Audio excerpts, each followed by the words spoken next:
হরে কৃষ্ণ, রাধে রাধে বন্ধুরা। তো আজকে রাধাষ্টমী। তো আমি এই ভিডিওটা আজকের জন্য করছি না, কেউ আজকে দেখতে পারে, কেউ পরে দেখতে, যে যখনই দেখবে এই ভিডিওটা তখনের জন্য। এটা রাধাষ্টমী সম্পর্কে কিছু বলার কথা। এবার দেখুন, আপনারা সবাই এখন জেনে গেছেন ইউটিউবে এর আগে বহু লাখ লাখ ভিডিও এসছে রাধাষ্টমী সম্পর্কে। তাই রাধাষ্টমী করলে যে, এবং ইউটিউবে শুধু ভিডিও আসেনি, আপনারা পড়েও অনেক কিছু জেনেছেন। বিভিন্ন বই, গরুর পুরাণ হোক এবং বিভিন্ন পুরাণে, আমি গরুর পুরাণটাই মেনলি সাজেস্ট করবো। তো এই পুরাণগুলোতে আপনারা পড়েছেন যে রাধাষ্টমী সম্পর্কে অনেক কিছুই পড়েছেন। রাধাষ্টমী করলে কী পাওয়া যায়, কতটা পুণ্য অর্জন করা হয়, এই সমস্ত কিছু জানি, কিন্তু আমি এই সমস্ত কথাটা বলবো না। বলবো অন্য কথা, যে রাধাষ্টমী আপনি কেন করবেন বা কী করে করতে হয়, এই সমস্ত কিছু একবার তো বলতেই হবে। তো এইগুলোও বলবো, প্লাস এটা বলবো যে রাধাষ্টমী আপনি কি সত্যি করা উচিত সেটা সম্পর্কে। দেখুন, এবার আপনি জন্মাষ্টমী করেছেন, এই কিছুদিন আগে জন্মাষ্টমী করেছেন। তো আপনি জন্মাষ্টমী করছেন, আপনি খুব খুশি আছেন যে আপনি জন্মাষ্টমী করেছেন, কিন্তু জন্মাষ্টমীর যে কতটা পুণ্য করা হয় আপনি সেটাও জানেন, যে জন্মাষ্টমী করলে, একটা জন্মাষ্টমী করলে কতটা পুণ্য অর্জন করা হয়। কিন্তু আপনি জন্মাষ্টমী করেছেন, অথচ আপনি জানেন যে আপনার অনেক পুণ্য অর্জন হয়ে গেছে, কিন্তু আমার পাপ সব ধুয়ে গেছে, আমি আর রাধাষ্টমী কেন করব? তাহলে নিট ফল জিরো। কারণ জন্মাষ্টমী যতই করেন, যদি রাধাষ্টমী না করেন তাহলে কিন্তু কোনো ফলই জন্মাষ্টমী পাবেন না। এবার আপনি বলবেন, তাহলে আমি শুধুমাত্র জন্মাষ্টমীটা করলাম, যেহেতু রাধা অষ্টমীতে এতটা পুণ্য হয়, জন্মাষ্টমীরও থেকেও দ্বিগুণ। আর জন্মাষ্টমী আমি শুধুমুধু করলাম, রাধা অষ্টমী আমাকে যখন করতে হবে, তাহলে আমি জন্মাষ্টমী কেন করলাম, এটা তো মনে হতেই পারে। আপনি কিন্তু ঠিক, আপনি জন্মাষ্টমী নাও করতে পারেন, কিন্তু আপনাকে রাধা অষ্টমী করতে হবেই। যদি জন্মাষ্টমী করেন, রাধা অষ্টমী না করেন, তাহলে নিটফল জিরো। আপনাকে জন্মাষ্টমী তো করতেই হবে, এই সরি ভুল বললাম, রাধাষ্টমী তো আপনাকে করতেই হবে, তাই না? এবার দেখুন, জন্মাষ্টমী আপনি কেন করেন? যদি আপনি শ্রীকৃষ্ণকে সত্যিই শ্রদ্ধা করেন এবং শ্রীকৃষ্ণের কথা ভাবেন, শ্রীকৃষ্ণকে ডাকেন, তাহলে শ্রীকৃষ্ণকে ভালোবাসেন, তাহলে জন্মাষ্টমী করবেন এবং কিছুটা পুণ্য করার জন্য করবেন। আপনি যদি ভাবেন শুধু আমি পুণ্য অর্জন করার জন্য করব, আমার পাপ ক্ষয় করার জন্য করব, জন্মাষ্টমী করলে আমার সব পাপ ক্ষয় হয়ে যাচ্ছে, আমি কিছু পূর্ণতা লাভ করছি, আমি রাধাষ্টমী করবো না, তাহলে কিন্তু ফলই পাবেন না। কারণ শ্রীকৃষ্ণ সবসময় চেয়েছেন রাধার জন্য করতে, তাই রাধাষ্টমী না করলে জন্মাষ্টমীর ফল আপনি একটুও পাবেন না। তেমনি জন্মাষ্টমী চাইলে নাও করতে পারেন, কিন্তু রাধা অষ্টমী করবেনই। একটা রাধা অষ্টমীর সাথে 1,00,000 একাদশীর সমান তো পুণ্য অর্জন করা যায়, তা বলে কি আপনি 1,00,000 একাদশী করবেন না? সেরকম ব্যাপারটা না।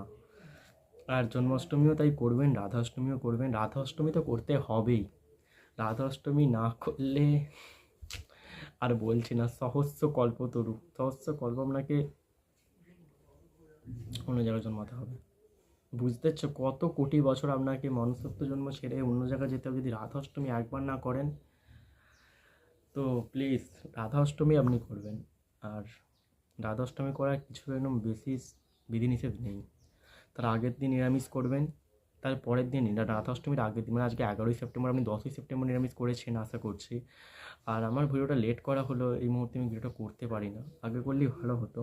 তো এই ভিডিওটা আপনার কাছে যাবে অনেক পরে, কারণ আমি এই সব ইউটিউব চ্যানেলে কিছুদিন ধরে ভিডিও 2-3টে ভিডিও করেছি। তো আপনি যখনই ভিডিওটা দেখবেন, আমার কথা আপনার মনে পড়বে। এই ভিডিওটা আপনি যেই দিনই দেখুন, যত বছর পরেই দেখুন, এই ভিডিওর জন্য আপনাকে কোনো সময় যে ভিডিওটা এখনই দেখতে হবে। রাধাষ্টমী আপনি আজকে করেন না, কী হয়েছে, একদিন একদিন তো করবেন, সেই দিন এই ভিডিওটা শুনবেন, এটা কাজে লাগবে। তো রাধাষ্টমীর আগের দিন আপনি নিরামিষ পালন করবেন, রাধাষ্টমীর পরের দিন আপনি নিরামিষ ভক্ষণ করবেন, আর রাধাষ্টমীর দিন আপনি বেলা 12টা পর্যন্ত উপোস করে থাকবেন। সারাদিনও থাকতে পারেন, কিন্তু বেলা 12টা পর্যন্ত করলেই হবে।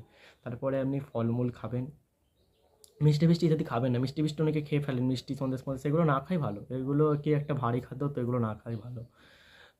না খাই ভালো। এবার দেখুন, এটা তো অনেক কম কথা বললাম, আপনি ভাত মুড়ি ইত্যাদি অনেকে খেয়ে ফেলে। তো এগুলো খাওয়া যায়, রাত্র অষ্টমীতে অনেক সবাই খায়, ভাত খায়। অন্য বস্তাতে আপনি আরও যদি তার সামনে মোট ফোঁট থাকে, কিংবা কোনো মঠে গিয়ে খেতে পারেন, কারণ মঠে সাধুরা অনেকে খায়, ঠিক আছে। কারণ রাধাদেবী জন্মেছিলেন দুপুরবেলা, তাই দুপুরবেলা অনেকেই রাধাষ্টমীর উপোস সেরে খাবার ফাবার ইত্যাদি খান। তো আপনারা খেতেই পারেন, মানে ভাত ফাত ইত্যাদিও খেয়ে পারেন। তাই আপনি অত রাধাষ্টমী খুব সহজ, আপনি 12টা পর্যন্ত উপোস করছেন, 12টা পর্যন্ত করে আপনি ফলমূল খাবেন, জল গ্রহণ করবেন, দুগ্ধ পান করবেন, ইত্যাদি করবেন, ক্ষীরফির ইত্যাদি ভালো মন্দ খাবার খাবেন, ঠিক আছে। কিন্তু চেষ্টা করবেন লুচি, মুড়ি, ভাত কিংবা ভারী জাতীয় খাবার এই সমস্ত কিছু না খাওয়ার চেষ্টা করবেন। আর হ্যাঁ, এই সমস্ত কিছু না খাওয়ার চেষ্টা করবেন। তো এইগুলোই। এবার আপনি ভালো মন্দ পরের দিন খেয়ে নেবেন, কী আছে? পরের দিন ছানা ফানা করে খাবেন। নিরামিষ দেখুন অনেকে যারা রোজ আমিষ ফামিষ খায়, নিরামিষ খেতে অসুবিধা হবে, কী আছে? আপনি ভালো মন্দ খাবেন, নিরামিষ খাবার কি ভালো মন্দ হয় না? ছানা খাবেন, পনির খাবেন, ক্ষীর খাবেন, ভালো মন্দ মিষ্টি খাবেন, খেয়ে পুষিয়ে নেবেন। দুদিন একটু মজা করুন না। আর রাধাষ্টমীর দিন সকাল সকাল চান করে ভগবান শ্রীকৃষ্ণের নাম করবেন, রাধা কৃষ্ণের নাম করবেন, রাধা দেবীর কথা স্মরণ করবেন।